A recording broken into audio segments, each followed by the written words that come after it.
La primera sesión, como Ujú. ustedes podrán recordar, hablaba sobre la polimerasa, ¿no? Particularmente sobre una técnica que se conoce como PCR. Pero cuando uno se pregunta qué es la PCR, uno comúnmente pues tiende a decir, ah, pues es la reacción en cadena de la polimerasa, ¿sí? Pero, bueno, por sus siglas en inglés. Pero a mí lo que me gusta decir siempre es que es una técnica in vitro. Y más que una técnica in vitro, a mí me gusta resaltar bastante que es un proceso biológico que pudo ser replicado en un tubo. Y eso es fantástico. Cuando uno comienza a analizar, es algo increíble. ¿Alguien de ustedes tiene idea de qué proceso es del que estamos hablando? La replicación. La replicación, exactamente, Mariana. Sí, la replicación del material genético del DNA es un proceso elemental para todos los seres vivos, ¿sí? Y que a alguien se le ocurrió que podíamos realizarlo en un tubo, ¿sí? Es una técnica in vitro, nuevamente lo menciono, ¿no? Y entonces, la replicación que es, en esta pequeña figura, podemos observar que, vamos a poner entero. En esta pequeña figura podemos observar que pues tenemos el DNA y que cuando se da la replicación requeremos una maquinaria que incluye la RNA polimerasa y algunas otras proteínas accesorias que lo que hacen es separar la doble cadena de ADN y a partir de unas estructuras de cadena sencilla llamadas cebadores, oligonucleótidos, primers o iniciadores, se comienza a formar una copia idéntica de la cadena molde, ¿sí? Aquí la podemos ver, acá también la podemos ver, ¿sí? Y siempre se va sintetizando en dirección 3' 5', ¿sí?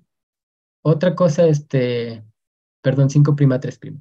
Otra cosa muy importante es que cuando esto concluye, pues tenemos una copia idéntica, exactamente igual a la cadena original, ¿no? A la cadena madre.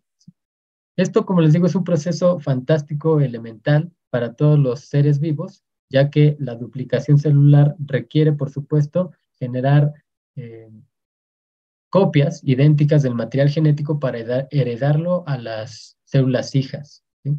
Entonces, ¿qué es lo que necesitamos para poder llevar este proceso a un tubo, ¿no? O para poder realizarlo in vitro. Bueno, pues obviamente requeremos un templado, ¿sí? Una muestra de DNA, ¿sí? La cual debe de contener, por supuesto, nuestra secuencia de DNA blanco, ¿sí? O específica, de interés. Requerimos los primers, también llamados oligonucleótidos, y tienen muchos nombres, como ya mencioné. Requerimos los materiales elementales para sintetizar la nueva cadena, que son los DNTPs. También requerimos una enzima, ¿sí? Una enzima que, como dice aquí, debe de ser termosensible, la DNA polimerasa, ¿sí? Eso es como lo básico, lo elemental. Por supuesto, requerimos probablemente algún buffer, requerimos agua, ¿no? Vamos a requerir un aparato especializado para que nos ayude a jugar con la temperatura, pero en términos muy generales, eso es lo que necesita la reacción de PCR, ¿sí? Cuando nosotros revisamos la literatura, es muy común encontrar una descripción como la que tengo aquí. La PCR es una técnica revolucionaria, ¿sí? ¿Pero por qué?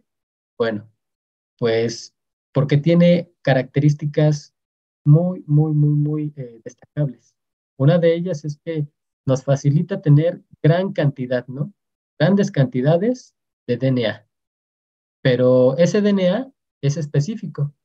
Es decir, partimos de una cantidad muy grande de DNA, ¿sí? Donde hay una gran cantidad de genes, y nosotros vamos a seleccionar uno o dos o un fragmento de estos genes y vamos a tener miles de copias del mismo gen, ¿sí? Es algo, como les digo, muy útil, porque si nosotros quisiéramos obtener, no sé, 10 copias del mismo gen, a lo mejor tendríamos que usar técnicas mucho más arcaicas, por mencionarlo de alguna forma, menos eficientes, como por ejemplo la restricción, en donde pudiéramos cortar, por ejemplo, aquí, ¿no? con una enzima de restricción, cortarla acá con otra enzima de restricción, una muestra de DNA para obtener solo una muestra de nuestro DNA blanco. Y hacer lo mismo con otra muestra de DNA, ¿no? De DNA cromosomal, por ejemplo, o genómico. Y así repetir este proceso, no sé, 50 veces solo para obtener 50 copias idénticas del DNA que nos interesa. Entonces, la PCR nos permite, a partir de una sola molécula, de una sola copia, tener miles de copias idénticas del DNA que a nosotros nos interesa. Y eso no es todo, sino que es muy rápido. Quienes han realizado una PCR saben que solo les toma un par de horas, ¿sí?